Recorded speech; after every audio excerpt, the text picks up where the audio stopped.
pagi anak-anak. Di sini kembali lagi bersama Ibu Yunike Brutarigan. Di sini kita akan melanjutkan pembelajaran kita pada materi kimia.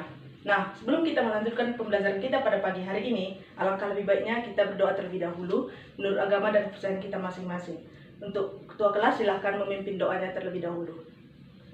Ya, apakah semua hadir pada hari ini? Ya, bagus ya, semua hadir. Ibu harap kalian bisa mengikuti pembelajaran kita pada pagi hari ini dengan baik, agar apapun yang kita pelajari pada pagi hari ini bisa bermanfaat bagi kehidupan kita sehari-hari. Baiklah, sebelum kita melanjutkan pembelajaran kita pada pagi hari ini, sebelumnya kita telah mempelajari tentang reaksi kimia. Nah, reaksi kimia ini berdasarkan arah reaksinya dibagi menjadi dua. Apakah ada yang masih ingat? Ya, betul ya, reaksi reversibel dan reaksi reversibel. Nah, untuk mengulas kembali tentang reaksi reversibel dan reaksi irreversibel, silahkan perhatikan video berikut. Reaksi irreversibel merupakan reaksi yang berlangsung satu arah, di mana reaktan dapat berubah menjadi produk, tetapi produk tidak dapat kembali menjadi reaktan. Pada persamaan reaksi ditunjukkan dengan anak panah 1. Contoh reaksi irreversibel adalah reaksi pembakaran menjadi abu.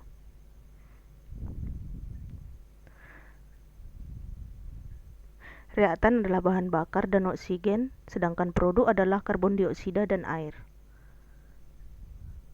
Karbon dioksida dan air tidak dapat bereaksi balik membentuk kembali bahan bakar dan oksigen.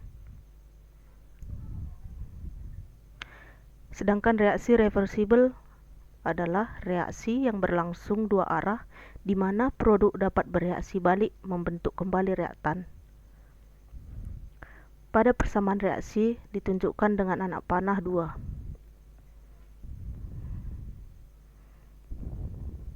Contoh dari reaksi reversibel ini adalah pembentukan amonia.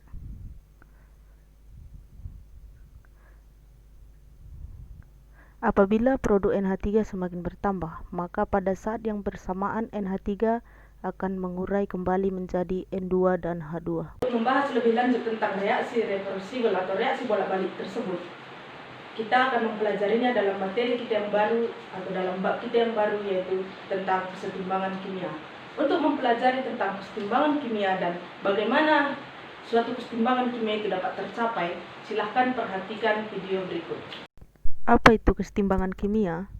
Kesetimbangan kimia adalah kondisi yang menunjukkan bahwa resultan dari laju pembentukan produk dan penguraian reaktan adalah sama. Bagaimanakah suatu reaksi dapat mencapai keadaan setimbang? Nah, mula-mula kita memiliki dua wadah yang masing-masing berisi gas N2 dan gas H2. Kemudian kita mereaksikan keduanya dengan menambahkan gas N2 pada wadah gas H2. Ketika gas N2 ditambahkan, akan terjadi reaksi antara molekul-molekul gas H2 dan molekul-molekul gas N2 membentuk NH3. H2 dan N2 masing-masing akan terurai dan membentuk molekul NH3. Persamaan reaksinya adalah sebagai berikut. Dari persamaan reaksi tersebut terlihat bahwa satu molekul N2 akan bereaksi dengan 3 molekul H2 membentuk 2 molekul NH3. Semua molekul H2 dan N2 diubah menjadi NH3. Namun, seiring berjalannya waktu, produk NH3 yang dihasilkan ada yang terurai dan membentuk reaktan H2 dan N2 kembali. 2 molekul NH3 akan terurai menjadi 1 molekul N2 dan 3 molekul H2 yang merupakan kebalikan dari reaksi pembentukan NH3. Sehingga dalam keadaan ini terjadi reaksi pembentukan NH3 sekaligus penguraian NH3. Dan persamaan reaksinya dapat ditulis sebagai berikut. Kemudian jumlah NH3 yang terbentuk dan jumlah NH3 yang terurai tidak lagi berubah atau jumlah molekul N2, H2, dan NH3 tidak berubah seiring berjalannya waktu, dan laju reaksi pembentukan produk NH3 dan penguraian produk menjadi reaktan sama. Pada saat inilah suatu reaksi dikatakan telah mencapai kesetimbangan.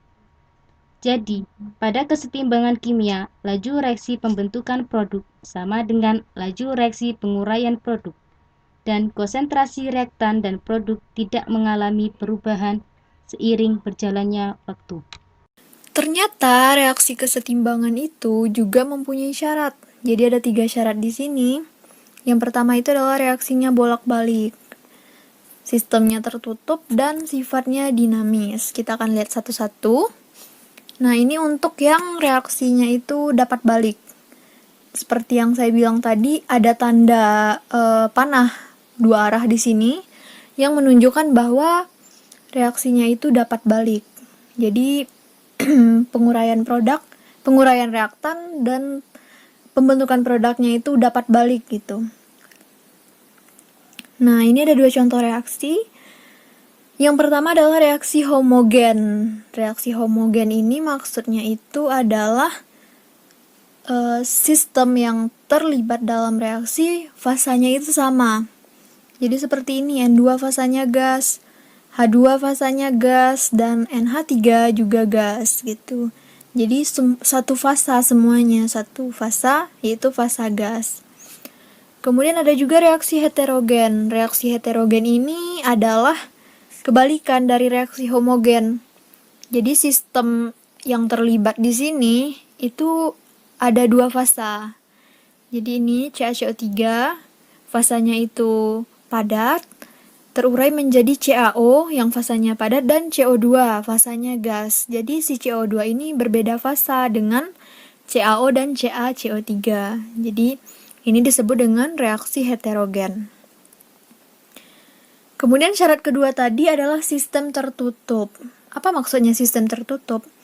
Kemarin kita udah belajar tentang termodinamika, ada 3 buah sistem terbuka, tertutup, dan terisolasi.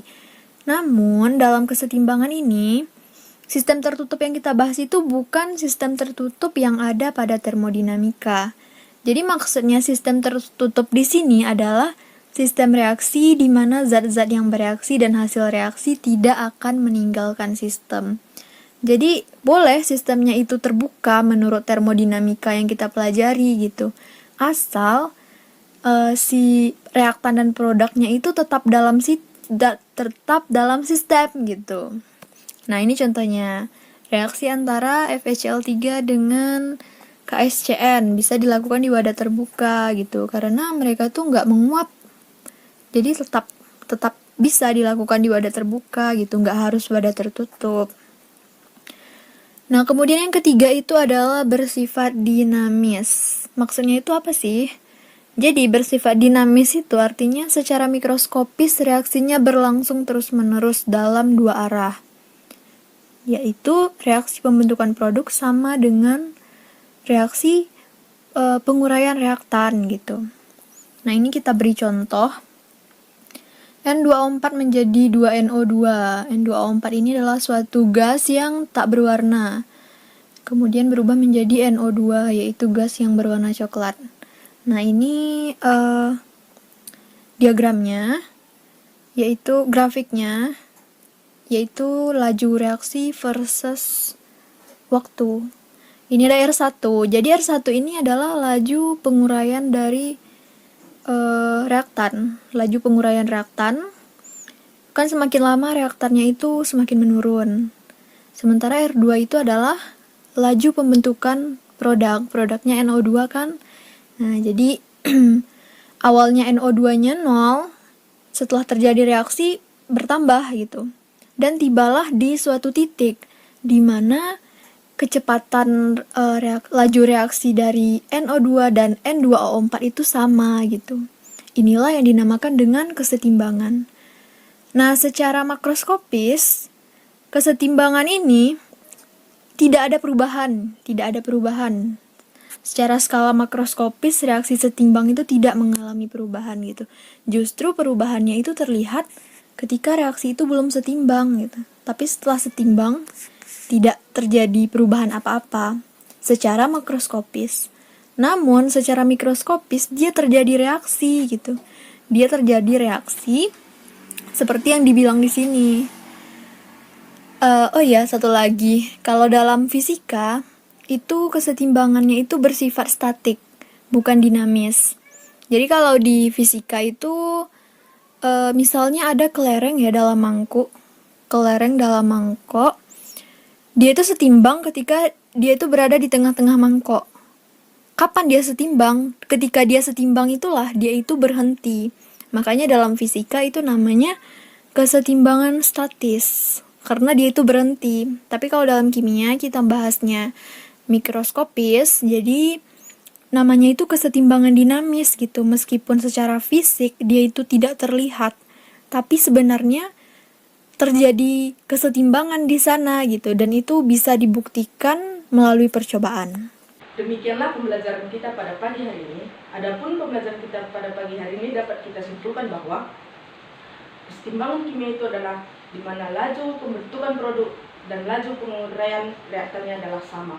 Di mana kesetimbangan ini memiliki 3 syarat untuk mencapai kesetimbangan, yaitu yang pertama, reaksinya bersifat bolak-balik, yang kedua, sistemnya tertutup, dan yang ketiga bersifat dinamis.